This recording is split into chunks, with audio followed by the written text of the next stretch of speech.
Benvidos a Santiago. Si hoxe imos falar de Alcer, que é unha asociación para a loita contra as enfermidades do ril. Imos falar de Alcer Compostela, inda que hai Alcer Coruña, hai Alcer en xeral, e imos a falar con un dos seus traballadores, co seu traballador social, membro da xunta directiva. Alfredo Saborido, benvido. Que tal? Ante a proximidade do Día Mundial do Donante, pois será así como unha excusa perfecta, non, para traervos e que contarades todo o que facedes. Que o certo é que sabemos que hai moitas asociacións, non, deste tipo que se encargan de coidar os doentes de diferentes enfermidades, pero ata que te sumerxes nela non és consciente de todo o que se fai, non? Non é simplemente información, porque moitas veces pensamos ou ese é o primeiro achegamento en moitos casos, que a vosa asociación está para cando alguén lle din que ten unha enfermidade do ril, achegarse a vos, que lle des información e, bueno, e que se faga socio. Sí, vamos a ver, primeiro que neste caso Alcer, certo é que existimos moitas asociacións vinculadas a diferentes patoloxías, pero neste caso Alcer é a Asociación de Loita contra a Enfermidade Renal, é dicir, con todo o que ten que ver coa enfermidade renal. Alcer nace no 76, porque no 76 as persoas non tiñan acceso a tratamentos renais sustitutivos, é dicir, non tiñan acceso no momento no que o ril fallaba, non tiñan acceso a unha diálise. No 76? No 76, estamos falando de Antonte. Sobre todo os que nacimos un poquinho antes do 76, sempre temos como... Temos a referencia de eses anos aí, entón claro. A xente que estaba diagnosticada... O sea, que todos os avances nas enfermedades do ril son recentes. Son moi recentes, claro. Sobre todo o feito de poder vivir cunha calidade de vida relativamente digna, pois é algo do 76 para aquí, e que claro, falamos do 76, pero non do 76 como unha data na que todo o mundo tivera acceso a un tratamento renal sustitutivo. Non porque nacera Alcer xa se mellorou todo, non? Naceu nun momento en que era moi necesario. Era unha reivindicación, non? O movemento asociativo sempre nace dunha reivindicación, pois dun colectivo de xente. Evidentemente, nestes momentos, a reivindicación de Alcer non é que as persoas teñan acceso a un tratamento renal sustitutivo, porque hoxe en día accedemos a tratamentos renais sustitutivos, pero o certo é que digamos que o paciente renal está coidado nos seus coidados sanitarios, no que é a súa función renal, pero entendo que o que é a patoloxía renal afecta moitos outros aspectos da vida, non? Dende a miña vida social, a miña vida de parella ou a miña situación laboral, non? Precisamente porque a enfermidade renal plantexa un paréntesis moitas veces na vida de moitas persoas. Vostedes baseades, non, a vosa eficacia en servizos e actividades a persoas con enfermidades renais crónicas. Dades información, pero tamén tedes campañas, tedes actividades, non? Unha delas é unha cousa que se chama o Servizo de Información e Orientación Social. Sí, o Servizo de Información e Orientación Social, digamos que é a vía de acceso aos servicios de Alcer. Vale, porque se non temos, digamos, que esa forma de acceder directa, temos que ter en conta que as persoas que están en tratamento renal sustitutivo, cando falamos de tratamento renal sustitutivo, falamos de dúas situacións, vale? A persoa que lle falla o ril e ten que entrar en diálise, que ten dúas formas de realizar esa diálise, non? A través da hemodiálise, non? Esa diálise da que habitualmente temos na cabeza, non? De acudir ao hospital a unha máquina determinadas horas a semana. Eso utilizouse moito como recurso cinematográfico, temos a imaxe da persoa sentada na butaca. Cual que habitualmente depende dos casos, pero serán 12 horas a semana, por facelo en 3 días, non? 4 horas e 4 horas en días alternos. Habitualmente luns, mércores, venres ou martes, mércores, sábados. Pero por outra banda temos o que é a diálise peritoneal. A diálise peritoneal consiste en que esa diálise non se faga a través dunha máquina, senón que se faga a través do propio peritoneo, non? Que é a cavidade que recobre toda a cavidade abdominal. Sí.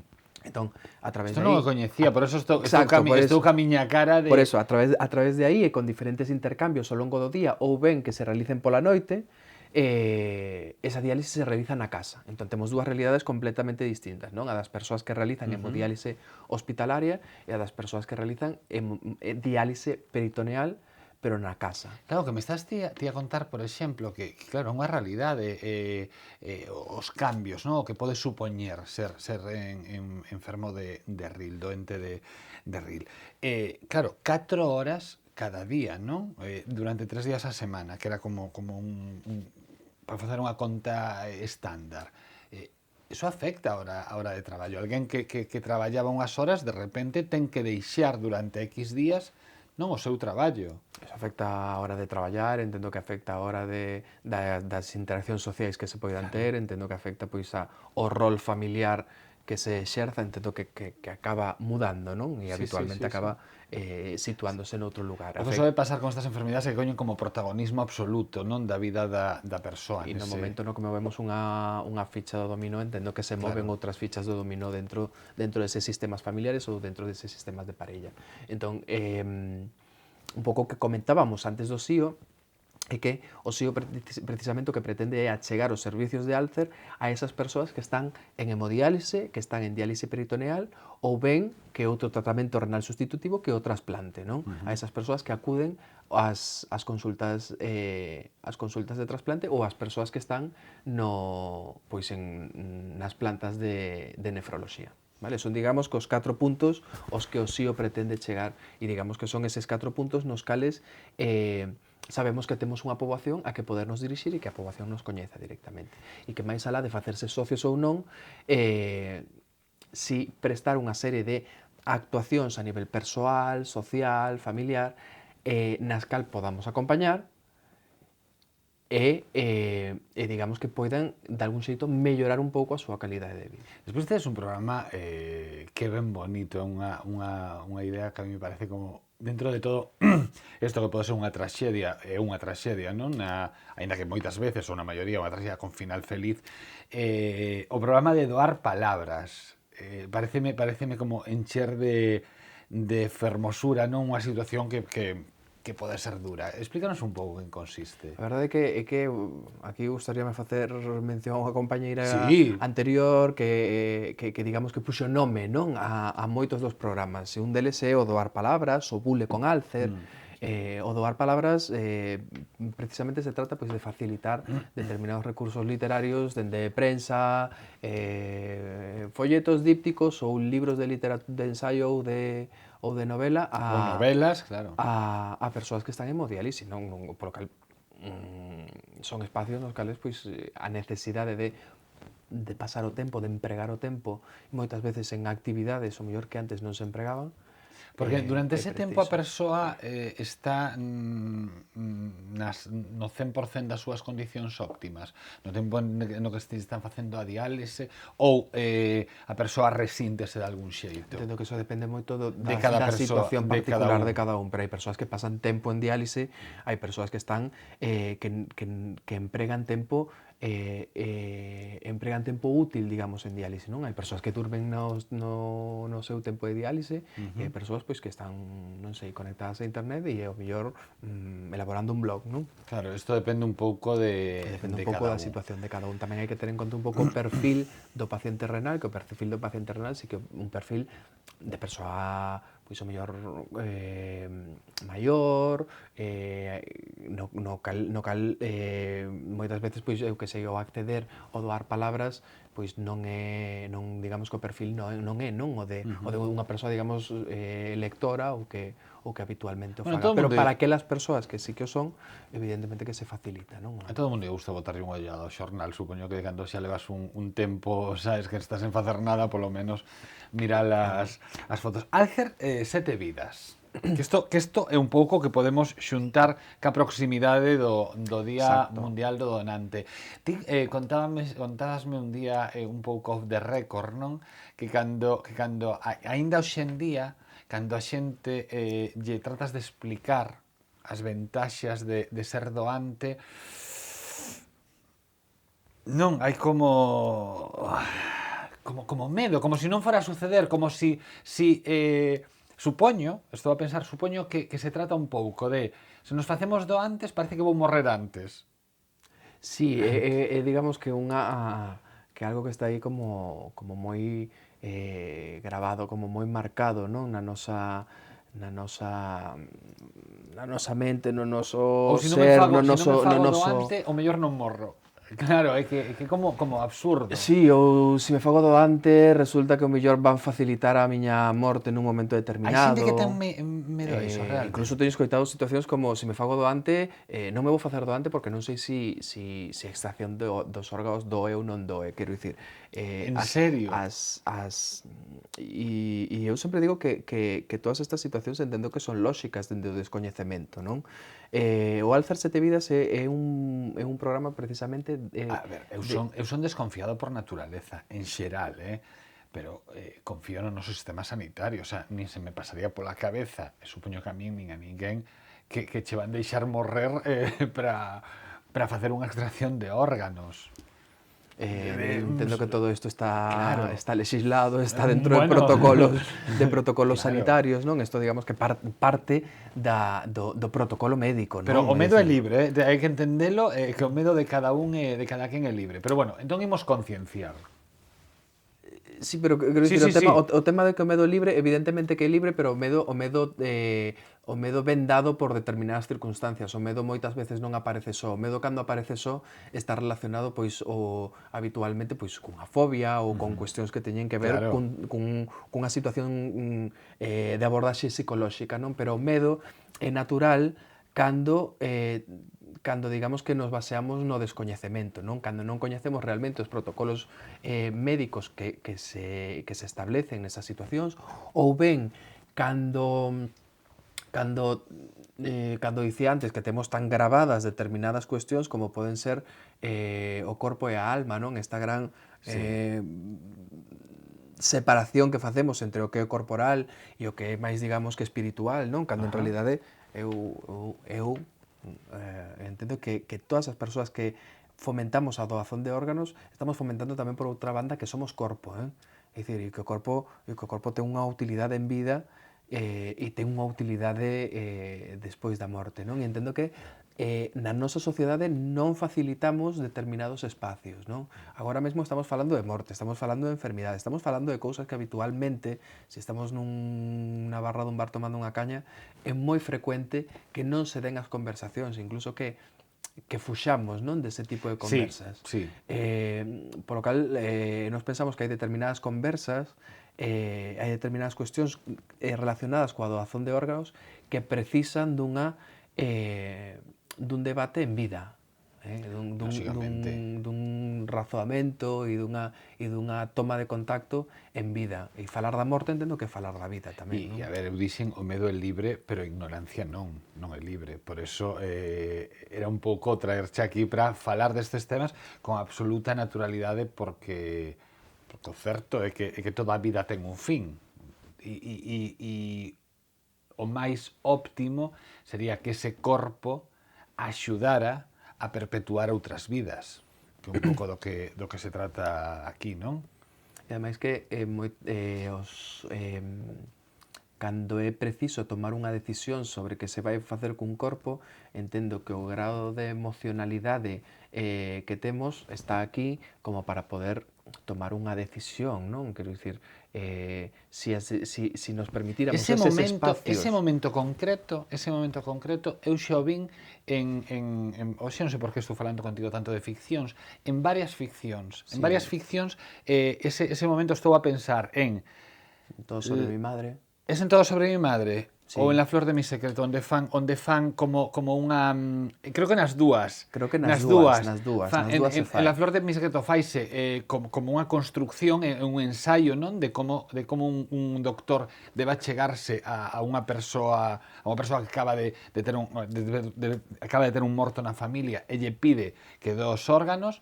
Pasa tamén en Todos sobre mi madre, despois pasan algo así como máis de consumo, como o fast food das series. En Anatomía de Grey pasan algúns Sí. momentos en que traballan nese campo, non? Que é un campo moi complicado, eu entendo, porque no momento en que alguén perde, lle estás pedindo que comparta.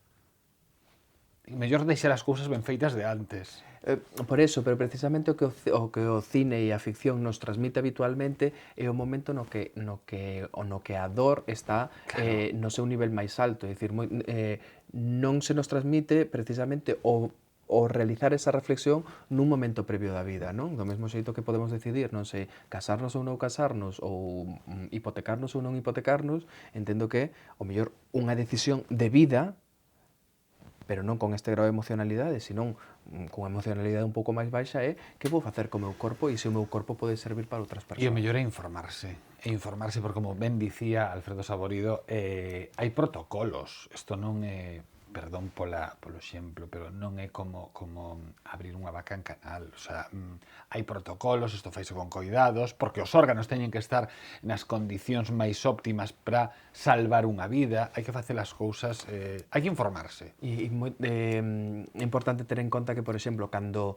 nos facemos doantes e realizamos un carné de doante, digamos que isto non ten unha validez legal como tal, vale? O que ten unha validez con respecto á miña vontade, non? Claro. A miña vontade que debe ser transmitida aos familiares directos para que teñan coñecemento, pero segundo a legislación española, a toma de decisión é por parte das familias. En Galicia en concreto é onde máis negativas familiares nos atopamos, polo cal a importancia de ter carnés, de que ese carné se transmite e se manifeste a vontade, é importante precisamente para que, porque sabemos que a relación entre a expresión da vontade e a afirmativa familiar está presente, non? Digamos que é de algún xeito directamente proporcional. Pois non hai nada peor que levarlle a contrario un morto, eso non se debe de facer. Estou intentando sacar un pouco de peso da conversa, porque sí que é certo que hai temas que aínda hoxe en día pois como que costa. Hoxe estamos a falar ante a proximidade do Día Mundial do Donante, estamos a falar con Alfredo Saborido, que é membro da Xunta Directiva e Traballador Social de Alcer, que é a Asociación para a Loita contra as Enfermidades do Ril. Facemos un pequeno parón nesta conversa e continuamos a charlar con el. Libraría Couceiro, no corazón de Compostela. 5 plantas cunha ampla oferta para todo tipo de públicos. Literatura infantil e galega, guías de turismo, novidades en español. Dispoñemos dunha sección con numerosos exemplares en oferta. Na Praza de Cervantes, Libraría Couceiro. Xa cousa vai de innovación e de tradición. Sí. Bueno, unha xa non é tanta innovación, porque, eu ia dicir, porque xa o libro disco xa se convertiu nun recurso habitual na literatura de hoxe en día. Pero bueno, poderíamoslo enmarcar na última innovación, non? Pero hai outro aínda máis innovador. Innovadorísimo. Pois imos comezar co clásico logo. Ca tradición. Vale. O xinete do cabalo branco é unha traducción, o seu autor é Theodor Storm. E esta obra publicouse por primeira vez en alemán nunha revista no 1888. Pequeno parón, porque claro, hai que entender os tempos nos que as obras publicábanse en revistas. Dickens publicaba en revistas, os mariñeiros agardaban, isto li no hai pouco, non sei onde, os mariñeiros agardaban nos portos a chegada dos exemplares dos xornais para continuar esas aventuras. Pero todo, mira, os de Sherlock Holmes tamén eran todas tamén por... Entón, gústame recuperar esa memoria, non? Non hai moito. Ti lembraste, bueno, non sei se te lembrarás, por aí de banda la cousa, os cómics antes, porque ahora ti compras un cómic que remata. E antes poñía próxima entrega, ou próxima semana, ou próxima eran os 15 días, todos esos, e continuará. Efectivamente. Bueno, pois isto viña sendo así. Esta é unha novela curta que saiu por primeira vez nas páxinas dunha revista no 1888. E o autor utiliza unha, digamos que mezcla un pouco de folclore, de superstición, unha lenda que na que un xinete do cabalo blanco pois cabalga polas noites nas épocas sobre todo de temporal e todo eso. Foi un recurso moi utilizado estos dos xinetes, estaba pensando en Sleepy Hollow, non? O xinetes sen cabeza, pero sí que naquel momento, nos 1800, 1900, sí que foi como moi utilizado. Pois o autor neste caso utilízao para demostrar, digamos, para mostrar o que lle gusta a él a súa terra. Neste caso trátase da Frisia septentrional, e el pois gustalle ese tempo, eu diría que temos un tempo parecido así ao de Galicia no inverno, sí. Cousa similar. Bueno, pois o autor gustalle moito e o que fai é utilizar ese recurso como, eso, para darlle, para decir o que lle gusta. O xinete do cabalo branco, editado por Huggin e Munin, e como din aquí detrás, dicía algo así como que eran o principio, aquí din, sí, e a partir dos códigos costumistas, dos realistas e mesmo de certas pinceladas do que anos despois daría en chamarse naturalismo. E tamén dicía que era como unha das mellores obras do seu tempo. Sí, dos mellores textos literarios do século XIX. Do século XIX. Huggin e Munin seguen na súa liña, unha liña moi persoal, cando se fala ás veces de atopar nichos de mercado, non? Sí. Eles teñen un obxectivo moi claro polo de agora, non? Que é coller textos descoñecidos, moitos deles, grandes clásicos esquecidos, e editalos nunhas edicións que a verdade sempre pagan moito a pena. Sempre vos digo que hai que botarlle un ollo e seguir de preto ás pequenas editoriais. Pois O xinete do cabalo branco, de Theodor Storm, editado por Huggin e Munin. A innovación. A innovación, non sei se vou deixar a ti explicalo. As aventuras de Margaret White, a balada do solitario. Pero deixeme dicir unha cousa. De Manuel Moledo, sí, con ilustracións de David Fajardo. Vedes este libro? Non é un libro. Son dous. Son dous libros. É un libro e outro libro. Bueno, primeiro falamos do libro, que son as aventuras de Margaret White. Entón, o de innovación, o que ti decís de innovación, supoño que o que te refires é que eles inventan un tempo e un espacio, realmente, inda que poñen a Coruña... Sí, é outra historia. É máis, eles din perfectamente aquí, aquí, nos barrios populares dunha Coruña xigantesca e industrializada que nunca foi. Por eso digo, inventan unha época nun lugar con un nome coñecido, pero que realmente non é así, non? Bueno, en castelán chamase distopía, non sei se en galego tamén existe esta palabra, porque tampouco é que utilicemos a diario. E non só na Coruña, é dicir, na Coruña desaparecen unhas mozas, claro, desaparecen unhas mozas, e a partir de aí a protagonista, que é Margaret White, pois un pouco investigadora, intenta averiguar que pasou con esas mozas, pero únenselle, cantos eran? Dous galegos, un zulú, xa non me acordo como era. Dous galegos, unha mexicana, 3 ingleses e un zulú, que teñen que ir hasta África inexplorada para tentar dar solución a ese misterio.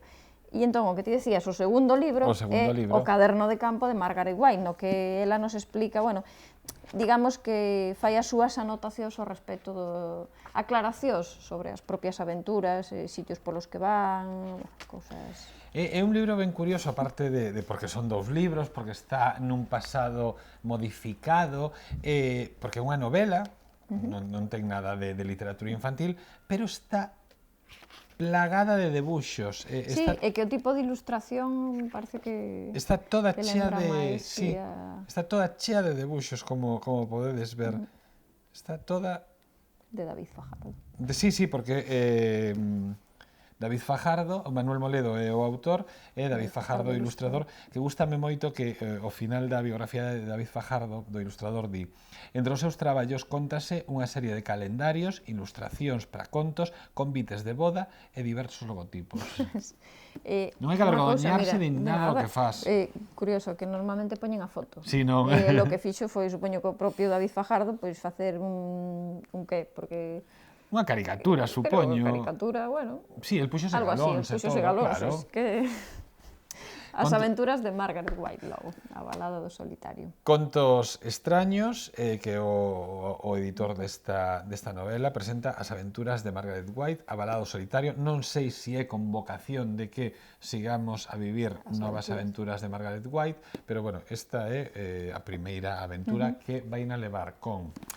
4 ingleses, 2 galegos, unha tesana, un zulú ao corazón da África inexplorada.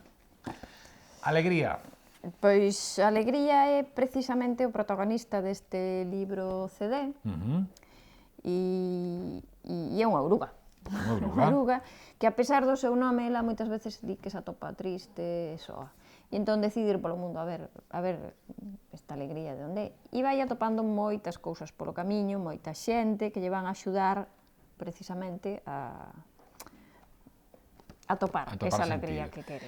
Hai unha cousa que se és unha ourúa que vas facer, ir polo mundo. Polo mundo, bueno, pois normalmente estos os últimos, desde logo os últimos que presentamos de conto con CD, o que eran normalmente minto, dixen conto con CD, non eran contos, eran cancións. Efectivamente, isto é un conto. Neste caso sí é un conto, e o CD o que trae, creo que xa outro día acordaste co dos cadros, que vai marcando na páxina a canción a escoitar, efectivamente. Aquí arriba ten un simboliño que indica a canción que hai que escoitar nesta páxina. Por exemplo, un dos protagonistas é un can que se chama Menta Polenta, e unha das cancións, pois poñerá por aí Menta Polenta, e entón hai que escoitar nese momento. Gústame moito o nome do can Menta Polenta. E a historia é moi bonita tamén, Que, claro, o texto de Sergio Tanús, que aparte de ser un gran músico, non sei se debuta no mundo da narrativa, non teño moita idea. Ilustracións de Luis Barbolla e texto e música de Sergio Tanús, que Sergio Tanús preguntáballe a María, non andará Uxía polo medio? Porque traballaron moito, e claro, posta a mirar, e aquí hai colaboracións do mellorciño, en diferentes aspectos. Por exemplo, nas letras están Uxía, Xoán Curiel, pero en arranxos hai xente tan coñecida como Quim Fariña, Magín Blanco ou Clara Pino. Seguimos mirando, seguramente aparecerán moitísima xente máis. Alegría, de Sonárbore, da colección Sonárbore de Galaxia, ilustracións de Luis Barbolla e música e texto de Sergio Tanús, que é un conto con cancións. Un conto con cancións. As aventuras de Margaret White, unha institutriz, unha niñeira que traballa unha institutriz, reciclada detective, que traballa nunha Coruña distópica e acaba cunha chea de xente, aquilo tamén Sí, a verdad que sí. A viaxe dos estranos, vanse xuntando diferentes persoas. Pero empeza na Coruña e pasa por África tamén. E pasa por África, por eso dicía, comeza na Coruña, nunha Coruña do século XIX, como moi futurista, e acaba nunha África inexplorada, tratando de resolver a desaparición dunhas mozas. E un clásico de 1888 de Theodore Storm, que se chama O xinete do cabalo branco, unha novela curta que na súa orixe aparecera en prensa e que agora recupera Hugin e Munin cunha magnífica, como sempre, traducción ao galego. Magnífico. Vale, pois seguimos para a semana, a ver como vai. Por suposto, ata vindeira semana. Home, eu creo que agora estou nun momento delicioso, non? Porque eu escribo en galego, pero creo que me lean no mundo inteiro e que chegar a canta máis xente mellor. Pois, por exemplo, en castelán, aínda podes comprender como fixeron a traducción e tal, en catalán non me vou enterar, ou oxalá se traduza a moitos sitios. O caso é que son historias universais. Entón, podes escribir nun idioma, pero o idioma final é o de menos. O que importa é a historia e a literatura que hai detrás, non? Pois mi pesadilla favorita, eu estou moi contenta coa traducción ao castelán, fixo a Mercedes Pacheco, que xa traballara con ela, xa me traduciu para a Naya La verdadera historia de la mosca de la tele. Eu encontreime moi a gusto con ela. As traducións ao castelán eu podo facelas, pero pasan dúas cousas, unha que che leva moito tempo e outra que tes algúns dejes do galego, que ás veces non eres nin consciente. Entón, eu creo que é bo que haxa unha persoa externa, non? Que revise esa traducción. Creo que quedou fantástica, de verdade que sí. Divertida, bonita e que está moi lograda. O premio dá unha oportunidade de elexir entre varias editoriais, non? Había distintas editoriais infantís e xuvenís máis enfocadas cara ao ensino, e logo estaba Siruela. Siruela é de librería e coida moitísimos produtos, a colección de las tres idades que cumple agora 25 anos, é espectacular. Está aí Caperucita Manhattan, está El mundo de Sofía, está Kafka y la muñeca viajera. Entón, simplemente entrar nunha colección así, en tapa dura, para min, de verdade, que foi algo que valorei moitísimo, por eso decidín Siruela. O trato é maravilloso que teñen cos autores, non? Eles elixen libros que non só son para infantil, non? Calquera dos que citei antes ti podes lelo para adultos e para pequenos, como Julio Verne ou como Alicia en el País de las Maravillas. Eu creo que é unha editorial moi especial e que o libro está pois moi ben aí, non? E que vai medrar moito. Bueno, cando me chamaron de protocolo de la Casa Real, non? Que estaba na cociña da miña casa, eu estiven escoitando moi cuidadosamente ata o final a ver se era de los 40 principales, era unha broma ou era certo. Pero é que me fixo gracia porque Boris Izaguirre contaba na prensa que el pasoulle o mesmo, que estivo escoitando a ver se era unha broma. Chegar a Palacio, eu dime de conta que estaba no Palacio cando cheguei ás escaleiras, non? Encontras alfombra, non volves pisar o solo, todo é alfombra dentro, non? Tes uns gardas reais, destos con mallas e a lanza, bueno, o que sexa, non? Cada 3 escalóns que te escoltan ata arriba e parece Sisi emperatriz, non? Ese momento é tremendo. Pero foi unha comida de verdade moi bonita, estaba Juan Goytisolo, estaba o rei, estaba a raíña, moi protocolario, era un momento era unha comida feita para o novo premio Cervantes, estaba pois académicos, xente da edición, algúns escritores, estar ali pois con un premio de literatura infantil e xuvenil escrito en outra das linguas, non, do Estado, para min foi algo como un recoñecemento precioso, de verdade que sí. Cada historia pídeme unha idade, é a historia que a pide, non? Entón teño libros para 5 anos, para 8, para xuvenil, teño para adultos inéditos, pero ningún dos de infantil é só para infantil. Eu escribo xogando coa lectura, creo que todos o poden ler os adultos, non? Non é para min ningún reto, ni ningunha necesidade facer unha historia de maiores. Eso pasa se o precisa a historia, non porque eu o precise, non? Creo que é unha literatura sobradamente importante como para dedicarte a ela sin que teñas que buscar outra cousa para que se te recoñeza, non? No programa de hoxe estamos a falar con Alfredo Saborido, que é traballador social e membro da xunta directiva de Alcer. Outra das actividades ou outro dos programas que tedes nesta asociación para a loita contra as enfermidades do RIL está o bule con Alcer, non? O fomentar a importancia do deporte, da actividade física isto non sei se é nos trasplantados ou na xente que está... O bule con Alcer está destinado a persoas con patoloxías crónicas, vale? En principio, xa que somos asociación que traballamos con enfermos renais, o bule se dirixe en concreto a persoas con patoloxías renais ou ben a persoas con patoloxías crónicas en xeral. Vale? Temos grupos neste momento en 11 concellos distintos, vale? En Compostela, en Coruña, en Ferrol, en Ortigueira, en Melide, en diferentes concellos galegos. Sí que temos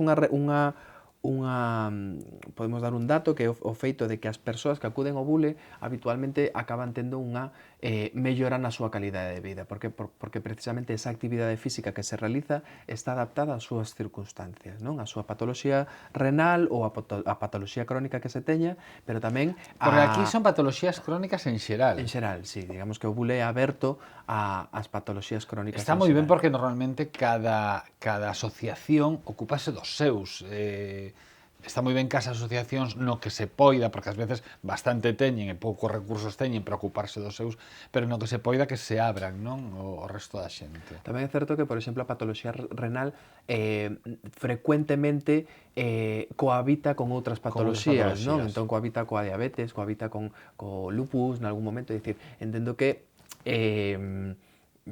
somos multipatolóxicos, non? Claro. Como cando falábamos de drogodependencia no seu momento, falábamos de politoxicomanía, porque habitualmente non hai consumo dunha única sustancia, senón de varias sustancias. Entendo que aquí estamos falando pois dunha situación similar trasladado ás patoloxías, por eso non está centrado únicamente na patoloxía renal ou bule con Alzheimer, sino que está levado ao tema das persoas que teñen algún tipo de patoloxía crónica para a actividade física e ademais adaptado, é dicir, se fai tutoría adaptada e individualizada a cada unha das persoas, pois segundo teña unha hernia discal ou unha situación de rodilla, máis a miña diabetes, máis a miña situación con respecto ao funcionamento renal. Entón, con todo eso se realiza unha serie de actividades, vale, 3 veces a semana para mellorar a calidade de vida dese usuario ou desa usuaria que habitualmente acaba moitas veces tendo menores consultas, atención primaria, etcétera, etcétera, etcétera. Simplemente co feito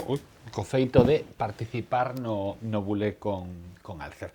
Volvendo un pouco ao SIO, non? O Servizo de Información e Orientación Social que tedes en Alzheimer, dicides servicio de asesoramento, asesoría laboral, xurídica. Vamos a pararnos en eses dous puntos. Asesoría laboral e xurídica.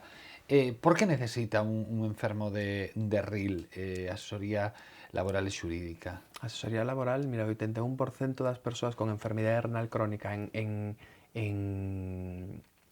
idade, digamos que activa, non están empregados, non? Polo cal a asesoría laboral 81%. 81%, que falábamos o que Porque nos casos tiveron que deixar os seus traballos a raíz da enfermidade. moitas veces se pode dar esa situación, como moitas veces o feito o que comentábamos antes, 12 horas empregadas a semana Claro. exclusivamente a dializarse, e moitas veces non son 12 horas, son 12 horas máis as horas de transporte. Claro. Hai que ter en conta que a media de transporte para que las persoas que non viven en Coruña, Ferrol ou Santiago está nunha hora e media, 2 horas de ida, 1 hora e media, 2 horas de volta, por lo cal estamos falando casi que de 3 días completos dunha xornada laboral. Entón, evidentemente, dificulta moito, non, as situacións.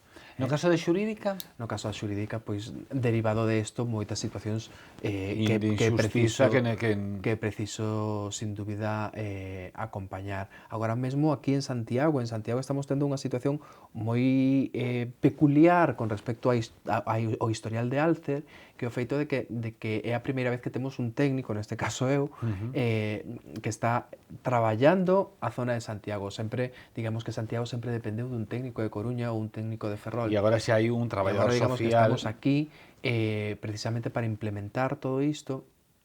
Estamos tamén imos comezar agora cun programa piloto de asesoría sexual. Isto ia deixalo para o final, porque antes ia preguntarche polo asesoramento nutricional, e ia deixalo sexual, que quizáis sexa o máis curioso, non? Polo descoñecemento absoluto. Nutricional primeiro. Bueno, nutricional, vamos a ver, os pacientes renais, antes falábamos deses 4 puntos nos que habitualmente o SIO chega, non? Hemodiálise, as persoas que están en diálise peritoneal. Peritoneal, que me deixaches abraiado porque descoñecía absolutamente estaría el moi ben sistema. poder explicar con moito máis detalle as plantas de nefroloxía, máis as consultas de trasplantados e trasplantadas. Pero estamos intentando chegar a outro espacio, non? Que son as consultas cerca. As consultas cerca son as consultas de enfermidade renal crónica avanzada, é dicir, as persoas que están en prediálise que en algún momento a medio prazo entrarán en diálise. Vale? Que teñen, digamos, cunha situación distinta. Son persoas que están diagnosticadas de hai moito tempo e están cun seguimento e sabemos que en algún momento van a entrar en diálise. Entón, digamos que abarcaremos todo o espectro de pacientes, de usuarios, non? Con enfermidade renal crónica. A nutrición da enfermidade das persoas con enfermidade renal crónica é tremendamente restrictiva, non? Hai moitas cousas que non se poden comer. Por exemplo? Hai moitas situacións nas que en diálise, por exemplo, nas que non se pode beber. Vale? O sea, cando estás facendo diálise hai moitas situacións nas que non poden beber. Entendo que depende da situación Sí, de cada un. a ver, estamos xeralizando, pero hai despois cada situacións persoa... nas que a ingesta de líquido ou a ingesta de determinados alimentos ricos en sodio, sobre todo ricos en potasio e en fósforo, non se deben ou non están, digamos que, estamos falando dun plátano, por exemplo, vale? Non podes, o sea, a xente Entendo que quen come unha peza de froita hoxe, o mellor pola noite non debe de comer unha ensalada ou unha peza de froita, non? Debe ser moi controlada a ingesta Pero en de... cambio teño entendido que sí pódese comer carne. Entendo que entre a carne e o peixe é distinta, non? A carne roxa que un peixe, é distinto un guiso. Sí, sí. Quero dicir, digamos que todas as formas de elaboración poden dar lugar a un alimento máis permitido ou menos permitido, vale? Tamén Non vai ser o mesmo unha patata cocida que pasou por varios intercambios de auga nas que se lle retirou gran parte dos seus componentes ou unha pataca frita que é altamente prohibida, non? Dentro da altamente dieta. prohibida. Altamente Claro, prohibida supoño que dentro da moitas dieta. veces Entón, facer, digamos, isto sí ou isto non é un pouco complicado, non? e supoño que tamén neste asesoramento nutricional ás veces tamén supoño, que sea algo tan básico como dar trucos, non? De podes comer isto, que alguén che conte, mira, pero si fas isto así, ao final está bastante rico. Correcto. Vamos a ver, dende os médicos, as enfermeiras, etc., traballan os aspectos nutricionais, é dicir, explican aos pacientes que o que deben e o que non deben comer. Pero entendo que eu en concreto non son sanitario, polo cal hai cuestións nas que eu non vou entrar, pero sí que moitas veces acompañar en como cociño, moitas veces que o morteiro, o allo e máis o prixel sexan o teu compañeiro de viaxe na elaboración de comidas, que moitas veces aqueles alimentos prohibidos pasen de ser prohibidos a ser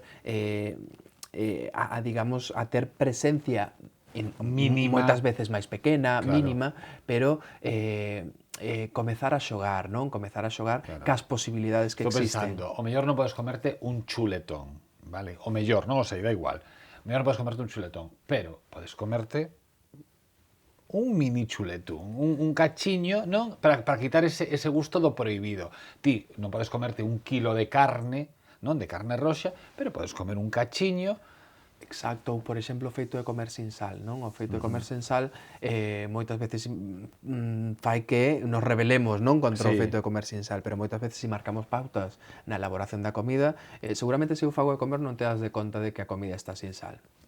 Porque podes utilizar, estou preguntando se pasamos a outro tema que se nos acaba o tempo, os sustitutivos da sal, estes inventos que hai que non son sal pero se utilizan ou non.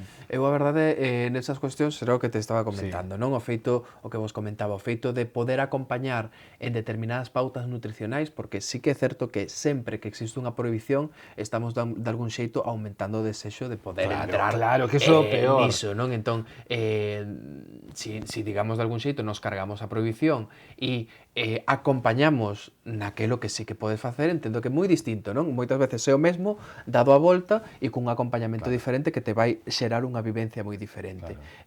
Os sustitutivos da sal, entendo que debería ser o nefrólogo quen yo recomente a cada un, porque nun momento determinado alguén que tenga tensión alta non lle vai recomendar e alguén que tenga tensión normalizada, pois o mellor sí, non sei, Pregunta entendo que é estúpida. unha cuestión Hai uns sanitarios médica que son quenes teñen que informar e quen ten que decir si no caso concreto esa persoa pode comer incluso ese cachiño de chuletón que eu decía. Eso estábamos a falar un pouco por falar, pero despois hai sanitarios que son os que se ocupan. Como influe esta enfermidade nas relacións sexuais? Entendo que sempre que existe algún tipo de patoloxía, e neste caso crónica, vai afectar a vida sexual. E cando me refiro a sexual non me estou referindo únicamente ás relacións sexuais, ás relacións eróticas. Me refiro a miña vivencia de ser home, a miña vivencia de ser muller e a miña interacción cos demais, non? A miña vivencia en parella, e isto evidentemente que nos leva tamén ás cuestións de cama, non? Ás cuestións eróticas. Pero por eso estaba facendo, digamos, que esa ampliación previa. Máis alá, porque sempre que falamos de sexual nos vamos directamente ás cañerías, non? A como funcionan as nosas venas, como van como se erecta o pene ou como se erecta o clítore, que evidentemente moitas patoloxías, dende unha diabetes, a enfermedade renal crónica ou unha cardiopatía, pode ter, ou que en algún momento anímicamente se estea dunha forma ou doutra, entendo que pode ter afectacións na resposta sexual. Bueno, simplemente o feito, non, de estar pasando ese proceso pode facer que haya un baixón de líbido e unha inapetencia. Sen dúbida, pero por outra banda, entendo que o feito, a enfermidade renal é unha enfermidade moitas veces moi silenciosa, que se vai manifestando, digamos que moi paseniñamente. Por outro lado, é unha enfermidade que ao longo do seu recorrido, digamos que deixa marcas no corpo, non? Deixa marcas de fístulas, deixa marcas de catéteres, non é o mesmo como me vivencio eu como home en relación con outros homes ou con outras mulleres na xestión do meu desexo que se teño un catéter no meu abdomen que se non o teño, evidentemente, a vivencia vai ser moi distinta, non? Polo cal, o acompañar neste tipo de situacións, por eso estaba intentando ampliar non únicamente as cañerías, sino a propia vivencia de cada un e de cada unha. Que amplo, non? Todo. Está todo o referente ao ser humano ao final está nunha asociación que parece de algo que se ocupa de algo moi concreto, non? Como pode ser as enfermidades do RIL, pero ao final do que vos ocupades son de persoas. Que entendo que o sanitario se encarga do RIL, sí, non? Se encarga do funcionamento renal, e neste caso o movemento asociativo estamos intentando ocuparnos non do RIL, porque non somos sanitarios, pero sí de daqueles outros aspectos ao que o fallo renal afecta, non? Alfredo Saborido, moitísimas grazas. Moitas gracias a ti, Carlos, a vos. Por rompernos esquemas e por facernos ver máis aló dunhas siglas ou dun día en concreto. Moitas gracias. Grazas. Xa saben, non hai medo, non pode haber medo ante nada e ás veces vencer ese medo fai que calquera de nós, que ás veces temos así como un alma moi solidaria, pois axudemos a salvar vidas. Está próximo o Día Mundial do Donante, e iso é un día concreto. O resto do ano este tipo de asociacións está a facer moito. Non lle perdan ollo e traten de colaborar en todo o posible con Alcer ou con quen sexa, porque nunca sabemos cando necesitaremos botar mandeles.